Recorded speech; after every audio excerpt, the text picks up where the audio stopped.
honored guests, Alexa, friends, community members, staff, the whole crowd that is here gathered today. Nugwam Sarah Lopez-Asu. I am the executive director here at the Campbell River Art Gallery.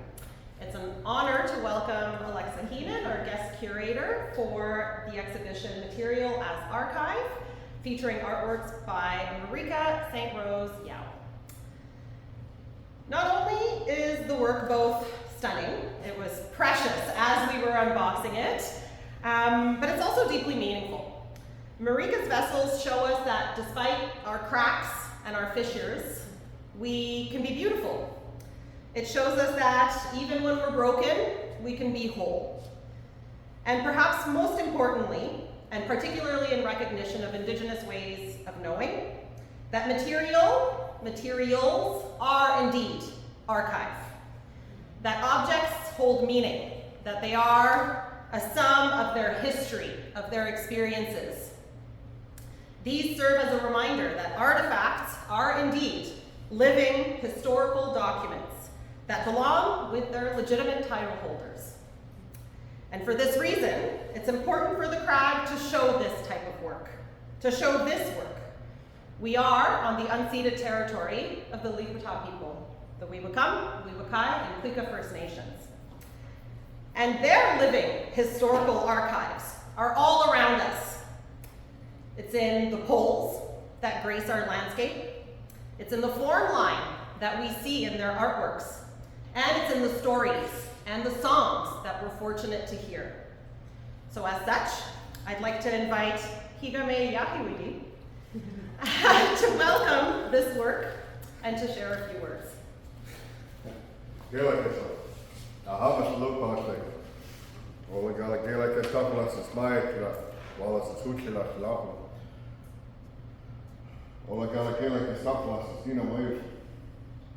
This art is absolutely stunning, and it does speak quite high volumes and truths around the beauty you find in broken works. History is nothing but broken cracks throughout all of time for thousands of years, but yet through each crack creates a new piece of beauty that unfolds and shows into our world. And so even as we live as Indigenous peoples today, we have to understand that we will never go back to that time in which our old people were, but we can find beauty in how we live today, and that's through truth and reconciliation. So I'm really grateful that such beautiful creations of art are here. And so to honor and to open this, I'll sing a gratitude song to open this. Here, like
putting this exhibition up.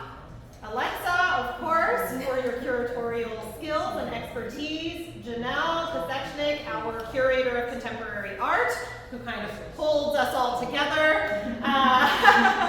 Mandy Bumble, our programs and outreach manager, who is ensuring that there will be lots of outreach programming that allows the community members to engage with this meaningful art practice for the run of the show. And then, of course, Alina Young-Chan, who is our gallery manager and yes, helps us put together these wonderful events. So thank you to the Campbell River Art Gallery staff. And at this time, I will invite Janelle to introduce the guest curator.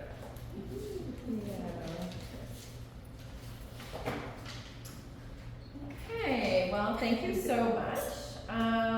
The object of this year's exhibition program in the Satellite Gallery is to welcome new voices, to help us expand our perspectives. And we're delighted to welcome Alexa, and she has opened our eyes to the work of Marika St. Yeo. And she's here today to give us insight into material as archive. Alexa Heenan is originally from Regina, Saskatchewan, Treaty 4 territory. She holds a BA with honors in art history from the University of Regina and obtained her master's in art history and visual studies from the University of Victoria. Alexa's graduate research focused on contemporary Indigenous art and photography and its ability to challenge and present alternate narratives within colonial spaces and established histories. Alexa works full-time as a researcher for various First Nations across Canada and pursues curating in her spare time. She enjoys collaborating with and supporting emerging artists to highlight new voices within the field of contemporary art. Please join me in welcoming Alexa.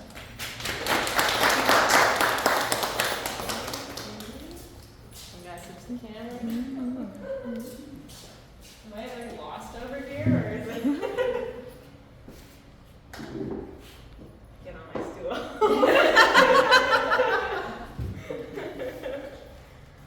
Okay. So welcome everyone. Thank you for coming to today's curatorial talk for the exhibition Material as Archive, which features the ceramic work of the artist Marika St. Yeo. My name is Alexa Heenan, and I'm the guest curator for the exhibition, and I'm just so grateful for those who came out today despite the warm weather. So thank you. Before I dive into my talk today, Marika and I just want to thank the Campbell River Art Gallery and all of its wonderful staff for guiding us through the process and bringing the exhibition together. It's definitely been an effort of collaboration, so thank you. Further, I'd like to acknowledge that this exhibition is located on the unceded traditional territory of the Lake-Liptak people, and extend my gratitude to the Wewakai, Wewakam, and Kwaka First Nations, whose historical relationships with the land continue to this day, and from which their beautiful culture, history, knowledge, language, songs, and stories flourish. We've already seen a great example of that with the beautiful welcoming from Sean, so thank you so much. So I'm going to start my talk today by providing just a little bit of background about myself as well as Marika. Unfortunately, Marika is unable to attend the opening today, so I'm going to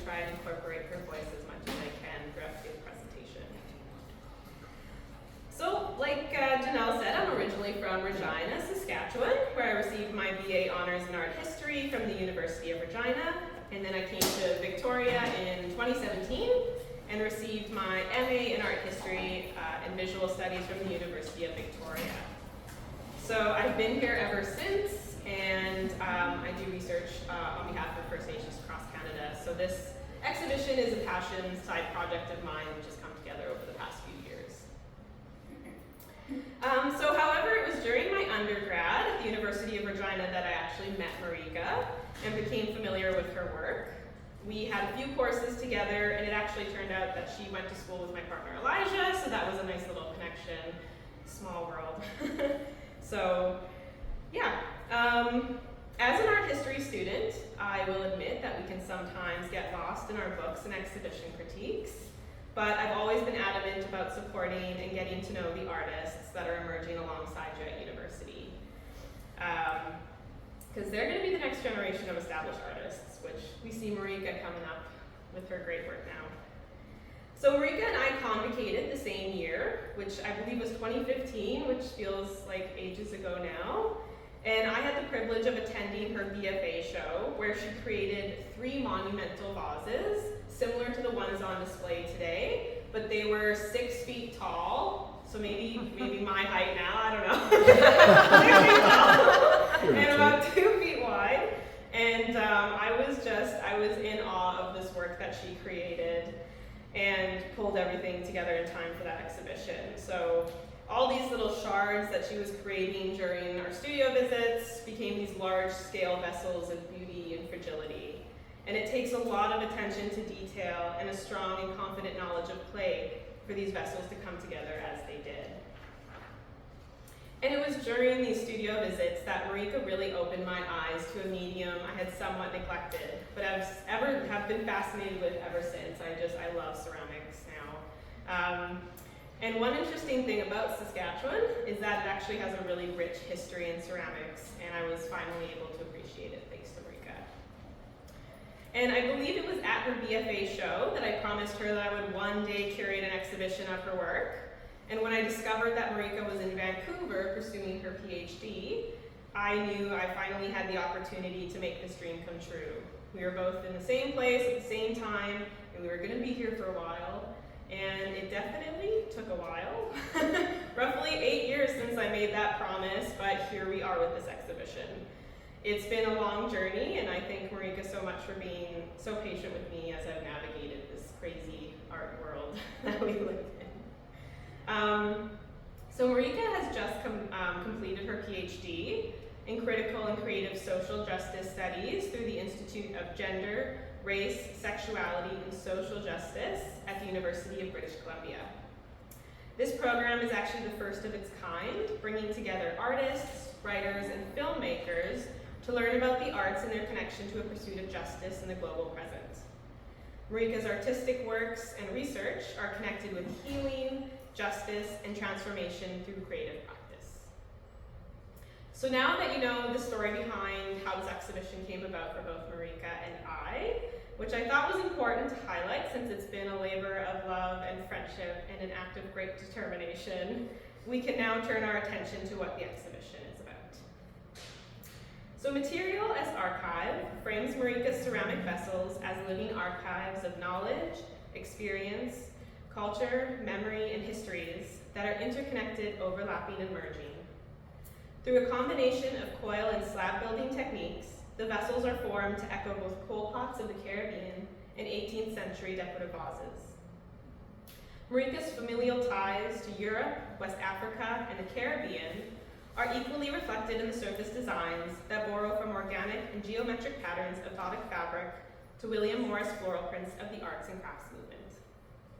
The vessel's unique shapes, which appear to be shifting, bulging, and collapsing, are achieved through overfiring in the kiln or by leaving them unfired and exposed to the elements. Though built of fragments, Marika welcomes new breaks and cracks as part of her process of co-creation between artist, material, and viewer. Each encounter contributes to the living archive, leaving traces behind, both seen and unseen, by all those who engage with the works. Eventually, the vessels may break and dissolve, returning the material back to the earth to be gathered again. This cyclical process reminds us that in the present moment, We are connected to those who came before us and will come after. So what's so great about a curatorial talk like this today is that I have the opportunity to expand on these ideas and provide further context for the work on display that simply cannot be done in the 200 words I just spoke, which are the exhibition panel. So throughout the exhibition, you will see, in addition to the panel, that there are texts by artists, writers, and historians that have served as sources of inspiration for Marika's body of work. One text in particular that has been an inspiration for Marika since the beginning is by the Lucian poet Derek Walcott, which is here, and goes as follows. Break a vase, and the love that reassembles the fragments is stronger than that love which took its symmetry for granted when it was whole. The glue that fits the pieces is the sealing of its original shape. It is such a love that reassembles our African and Asiatic fragments, the cracked heirlooms whose restoration shows its white scars. This gathering of broken pieces is the care and pain of the Antilles, and if the pieces are disparate, ill-fitting, they contain more pain than their original sculpture, those icons and sacred vessels taken for granted in their ancestral places. Antillean art is the restoration of our shattered histories, our shards of vocabulary, our archipelago becoming a synonym for pieces broken off from the original continent. Marika's response to these words come from her artist statement. With the breaking of the vase, I engage with the haptics of gathering, whether it be broken pieces of earth, memories, acts of love, or guidance from those who came before us. It is also in this practice that I hope to acknowledge that the act of making and remaking is a gift that clay allows me to experience, and is, as Walcott mentions, a praxis of gathering that holds both my care and pain in the work itself. So this act of gathering is what spurred me to think of her vessels as living archives. Marika frames the vessels as gathering points, which I see as not dissimilar to how archives function as they collect pieces of one's history and culture to be preserved and enjoyed by future generations. To incorporate Marika's voice, like I mentioned, I will be sharing some quotes from her practice-led research paper, where as part of her process, she actually wrote in a journal her thoughts, ideas, and contemplations in relation to the work she was creating. One that stuck out for me comes from spring 2020 and reads as such. I wonder if art can work as a gathering point for what is lost, or for memories and fragments of information translated through the material itself, for the artist's intuition and for a connection to the living and the dead. With these thoughts in mind, I often come back to thinking about the material, the clay, and question what possibilities the material holds in the process of creation. When thinking about the artist in the moment of creation, what do we need to consider about the medium through which the artist translates the information, memory, and imagination which they are evoking? Could we look at clay as a carrier of information and a medium of translation used by an artist in the act of creation? So Marika's vessels function as living archives on multiple levels, both in terms of what is seen and unseen. The former being the surface designs and shapes of the vessels inspired by her familial roots, while the latter encompasses such intangible things as ideas, moments, feelings, experiences, and the traces we leave behind. These vessels are a visual representation of our connection to all those who came before us and will come after, as well as with the present world that we live in. And what better way to express and cultivate this sense of connectedness than through the materiality of clay, which comes from the earth itself and creating this link between the past, present, and future. As such, the materiality of clay is an integral part of Marika's creative practice. As she kneads and molds and shapes the organic material with her hands, she is simultaneously contemplating the intricate relationship between raw material and its role as a carrier or conduit of information for herself and others, acknowledging that there are multiple ways of knowing and expressing knowledge. When I think of materiality and the knowledge that goes into creating the works themselves, I think of all the time, effort, trial, and error that Marika has put into her artistic practice. Marika's been working with ceramics for over 15 years and has developed and honed her skills throughout that time, learning from professors, colleagues, and other artists like the notable Saskatchewan ceramicist Jack Sears. This in itself is a process of gathering, and all that generational knowledge is embodied within these vessels, unseen but very much present in the technique and execution of the work. However, as I mentioned before, these vessels function as archives not only of knowledge, but also of culture, experiences, memory, and histories. And you might be wondering, well, whose? Of course, Marika has left her imprint on the vessels by sharing and adorning them with beautiful designs that echo her mixed heritage. But they are also that of the earth, with its strata of history within its mineral makeup, but also yours as well as you engage with the vessels. For example, when I look at the vessels, I immediately feel their fragility, which evokes memories and moments in my life when things felt fragmented, in my attempts to piece these back together as a whole. Come on in. On the other hand, I also bring an art historical lens to my understanding and engagement with the works, and they remind me of my favorite art history courses where we examined cultural exchanges and influences around the world. Of course, these memories and moments cannot be seen, but felt. Yet they were triggered all the same by the vessels and are absorbed into its living archive. And it is through our engagement with the vessels that we bring our own experiences, understandings, and readings to them. Marika frames this engagement as a process of co-creation, which is described as follows. This co-creation and absorption of all those who come into contact with the work is what I contemplate in relation to my artistic praxis.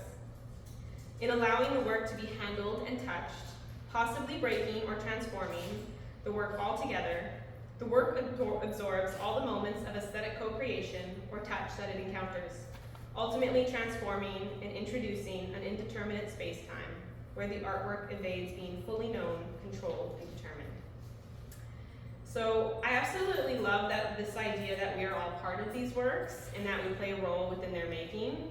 And we've had an example of that already where one of the works kind of broke, and that's all part of the process of these works. It's not normal for our works, but so that was kind of us engaging with the works, and it happened, and we accepted that. So this act of co-creation is not limited to the artist and viewer, but extends to include the materiality of the clay and the impacts of Marika's creative process. So first, there's two different processes that Marika does for her works. The first one is firing the clay in the kiln, and these works are labeled as either porcelain or terracotta. And these are the works all here, and also in the box. And the second type is by leaving the clay unfired and allowing them to dry out naturally. And these are labeled as unfired, which is in that box, and that's why it started to dissolve in our hands. So, part of the process. So between these two processes, both are exposed to elements that Marika cannot control. For the fired ceramics, this element is the heat of the kiln. Marika purposely overfires to allow for the materiality of the clay to go into a state of flux, and ultimately a process of transformation. So when I imagine this process, I picture the vessels dancing in the kiln as they expand, bend, and twist into their new iterations. The unfired vessels, on the other hand, are simply dried and left exposed to the elements, as well as to touch and time. By intentionally leaving the vessels unfired, Marika is interested in how the vessels will transform and eventually dissolve completely back into the earth from which they came. Although the forms of the vessels are transformed by these elements, Marika initially creates works that are already unraveling, dissolving, or appearing to be in fragments. Their original shapes are inspired by two different forms of ceramic vessels. And these are connected to her familial roots in Europe and the Caribbean.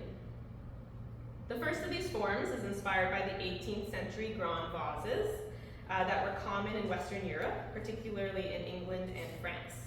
These vessels were influenced by a period of expansion and trade, which is reflected by the artist's incorporation of rare or sought-after materials, such as porcelain or gold luster, to emulate their nation's greatness.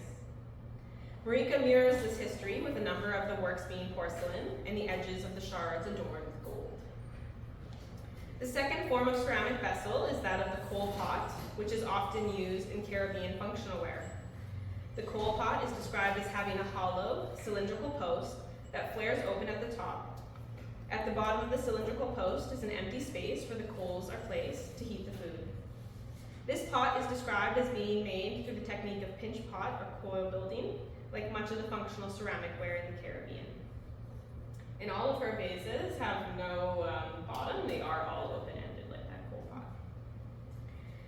Marika reflects on these pots, stating, "I think of the vessels in my creative praxis as ones that alter my own perspective of what it means for functional ceramic ware to carry and hold, and explore the concept of the vessel's function, being one that acts as a conduit to something else through its open-endedness. I engage with these works, in a sense, as transmitters, as the vessels may have many points of entry beyond the open-ended bottom, allowing entry wherever there is a break or space in the fragments of pieces that make up the form." Of course, another layer of meaning is brought to these vessels through the surface designs, and these are inspired by a range of fabric patterns from the Caribbean, West Africa, and Europe. Marika engages primarily with the process akin to batik fabric dyeing, alongside carving into the clay to reveal geometric, floral, and foliage patterns. Both of these particular processes find their grounding in Caribbean artistic work. Marika's organic and geometric surface designs are influenced by the printed textiles known as batik, which originated in Indonesia but made their way to West Africa and later to the Caribbean islands through colonialism and trade. Its popularity goes beyond its aesthetic appeal, as the subject matter, color, and even the names given to the printed fabrics are imbued with cultural signifiers and meaning that relate to one's identity, feelings, social status, aspirations, and beliefs. This batik fabric was created through a process of dyeing in wax resists, which Marika echoes in the use of wax on her unfired works. And many of the dyes used in the Caribbean were naturally derived from the environment to produce certain hues which Marika tries to reproduce by using water-soluble pigments that match the dissolvability of the clay. By doing so, Marika avoids the use of other pigments, such as acrylic paints or washes, which are not dissolvable due to their plastic content. In addition to the colors of Marika's surface designs, which vary from indigo blue and terracotta brown to pastel yellows, pinks, and reds, she also engages in pattern making by carving directly into the clay and filling the lines with a black stain. By doing so, black stain, there we go. As Marika describes it, "My approach to surface design in this regard is to engage with the act of carving into the material with simplicity of form and line. This act of carving has been influenced by the woodblock prints and wooden sculptures alongside the geometric patterns which I have been exposed to through my family and their grounding in the artistic processes commonly employed in St. Lucia." Further, Marika incorporates floral and vine patterns that reference not only the tropical foliage of the Caribbean, but also as a method of combining and entangling this influence alongside that of the British arts and crafts movement of the 19th century. This period is known for its rejection to mass production in favor of natural beauty and traditional craftsmanship, with the most celebrated of these designers being William Morris. However, rather than repetition of floral designs, as Morris is known for, Marika prefers to embrace imperfection. She elaborates further by stating, "While the surface pattern of the vessel's work may appear overall to be that of patchwork, or to have been pieced together to form a whole, my intent in creating the surface design is not to position geometric, floral, and foliage patterns as separate from one another. Rather, the purpose of this intentional surface patterning is that the vessel might offer some insight into how the patterns and designs combine together, engage with each other, and are linked and repeated throughout the vessel and body of work. This approach is taken as a means, in part, to engage with other temporalities, to offer a moment to slow down their engagement with the work, and to present patterns that are at times obscured and therefore cannot always be deciphered. This idea that the vessels are open-ended and at times undecipherable is captured by the St. Lucian poet and playwright Campbell River, who writes, as is in one of these, I believe at the end, "Child, listen. Earth is language. a millioning of words that never needed our translation, a millioning of words that keeps on talking to you all the time. So child, whenever it is you wake up, listen, you may hear your name. This concept that earth is language and that it never needed our translation brings us full circle back to the materiality of these vessels and its ability to function as a living archive. Despite the fact that I've given you context around the works and spoken to Marika's inspiration, much has been left unsaid, which is intentional, as Marika chooses to avoid fully translating her vessels into words, allowing instead for them to reveal their own stories and unfold through the various stages of co-creation and engagement. The vessels are not static or complete works of art, but ever-changing as they navigate the cyclical process, functioning as gathering points for knowledge, culture, memory, experiences, and histories, which are complex, layered, interconnected, and merging between the past, present, and future. So as you navigate through this exhibition today, I encourage you to engage with these works however you see fit, whether it be internally, allowing the works to evoke emotions and memories for yourself, or socially, by engaging in a conversation with a friend, family member, or stranger that is initiated by these vessels. So whatever you choose, you can leave knowing that you've been part of this vessel's creation and absorbed into its living archive until they one day dissolve and become part of the earth to be gathered again. Thank you.